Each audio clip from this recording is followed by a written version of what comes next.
Mayda Del Valle, class of 2000. Mighty Mouth, a wild spirit, defiant and determined and thrilling, spins words into rhythms, are just some of the words used to describe this writer and performer. Her meteoric rise began at the Nuyorican Poets Cafe in New York City, where she won a number of competitions and earned a spot on their team for the National Poetry Slam competition in 2001. There, she earned enough points to be one of 3 performers to compete for the individual title, and she won, becoming the youngest and first Latina recipient of the National Poetry Slam title. Mayda has been featured on 4 seasons of the HBO series Def Comedy Jam. She was an original cast member and writer for the critically acclaimed Tony Award-winning Broadway production of Russell Simmons' Def Poetry Jam on Broadway, and was also part of the national tour of Def Poetry. My name's Mayda, class 2000, so I was here not that long ago. And I would have to say that my coming into Williams and my leaving Williams was really, my whole Williams career was pretty untraditional, even in the way that I ended up even coming here. I grew up on the south side of Chicago, and my parents are from Puerto Rico, so I was really the first one in my family to go away to school and do the whole leaving home to go get an education type thing. And so that was a real interesting process because I didn't really know much about it. And that ties into how I ended up here, because I was doing a lot of community work in Chicago in my high school years, specifically working at an organization called the Southwest Youth Collaborative. And so I was really into underground hip-hop in Chicago, and I was getting involved with the poetry scene there, and I was doing all kinds of artsy-fartsy things in high school, and just really rebellious and stuff. So I ended up at this organization where we would do graffiti murals around the neighborhood with different graffiti artists from around the city, and we would do workshops with high school students who were getting arrested and locked up for misdemeanors and nonviolent offenses. And so we would go to schools and do street law workshops with these students to tell them what their rights were and what information they were and weren't required to give to the police officers. So somebody that I met at this organization was named Jonathan Peck, whose father was Bob Peck, who was the director of athletics here for a really long time. So I'm here, this little overachieving, artsy-fartsy, little high school student, and I'm all over the place, I'm political, and I got good grades and all this business, and doing 101 clubs at high school and all this stuff. And so, the time comes for me to apply to college, and I have no idea where I want to go. I'm like, I really want to change the world, so I wanted to go to law school. And I was like, I'll do political science, but I really love theater, so I got to go somewhere where I can do both, right? Well, so I applied to all these different places. I really wanted to go to NYU. They didn't accept me. And DePaul, University in Chicago, you can either you have to apply to the School of, Liberal Arts and Sciences and the theater school. So they're 2 completely different entities, so I couldn't do that. UW-Madison was just too big. I applied to Sarah Lawrence. That's where I really wanted to go. And then my friend Jonathan was like, well, have you heard of Williams? And I was like, Williams and Mary? And he was like, no, Williams College. And I was like, where the hell is that? I never heard of this place. So he said, he looked at all my stuff, and then he brought a recruiter. A recruiter came out to Chicago, and she came to our office, and so she sat down, and so, she asked me my credentials, my GPA, and my test scores, and my extracurricular activities, and all that business. And so she said, you should put your application in. So I put my application, and I didn't think anything else about it. So I got my acceptance letter to Sarah Lawrence, and I said, yeah, I'm really excited. I'm going to go to Sarah Lawrence. And, I could do theater, and poli-sci, and Alice Walker had been there, and I was just beside myself with joy. Only I didn't really know much about the whole financial aid process. So my application process for the financial aid wasn't as smooth and beautiful as the application to get accepted. And so I got a letter from Sarah Lawrence, and they were like, we have no more loans for you, or we have no more financial aid for you. We only have loans, and it's like $40,000 a year. And I was like, I don't know where I'm going to go to school now. And so I was just didn't know what I was going to do. I really didn't know where I was going to school, where I was going to go to school, where I was going to end up. And Jonathan said, call call the office. He's like, he called his dad up and he said, Dad, I have this student here, and so he explained the whole situation, and he said, okay, well, just, he called somebody in admissions and called somebody in financial aid, and 2 weeks later, long story short, I ended up getting this whole financial aid package from Williams, and that's how I ended up here. So it wasn't my first choice. And so, so I left home, I left Chicago, and, I'm all coming out here. I got my baggy pants on and, my big shirts and my baseball cap turned to the side, and I'm, in my hip-hop B-girl stance, rolling up into Williams, being like, what up? What's what's going on, everybody? And then I realized, there were a lot of people doing this like me here too. And I was like, oh, wow, there's not a lot of brown people here. So that was kind of a shocker. And I came with the full intention of being a theater major and, doing poli-sci, and I hated all of those departments. And so I was just like, I didn't know what to do with myself. So I tried everything. I did my Division III requirements. I took math and did all that business. And then, luck would have it, I ended up in the art department, and which is really weird because I couldn't draw worth the lick, So I ended up in the art department because I felt like that was the place where I was growing and learning more than, any other place, any other department that I tried out. And I also ended up in the dance department because I had always wanted to dance, and so they have, they had a really great offering of dance classes here at the time. I met Sandy Burton and Quay Yao and Holly Silva in the department. And that really ended up being my home. Those two departments ended up combining in a really strange way.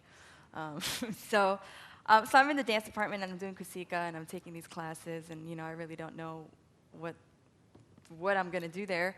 And I'm taking these art classes, and, I was like, I'm not really a drawer, I'm not a painter, I took sculpture, and, my forms were funny, and so I was like, I didn't know what my medium was. I'm like, what am I doing here? What did I just do? I just declared this as my major. I'm nuts, right? And, of course, I tell my mother on the phone and shave decades off her lifespan. Jesus Christ, I sent you to school to be a lawyer, and you're coming back a freaking artist. So So then I ended up taking a video class with Liza, and I fell in love with video because it was everything. I completely understood it. It made complete sense to me. I could do my music. I could talk and edit it and edit images and change the colors and make them look cool and do all kinds of crazy things that I didn't know I could do with video.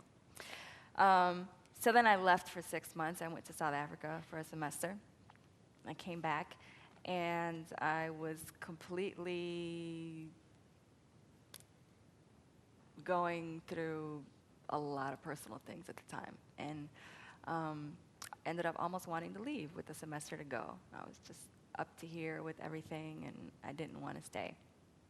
And my friend Will Rawls, who was in the dance department with me, invites me one afternoon. Sandy Burton had an extra ticket to the show at Mass MoCA.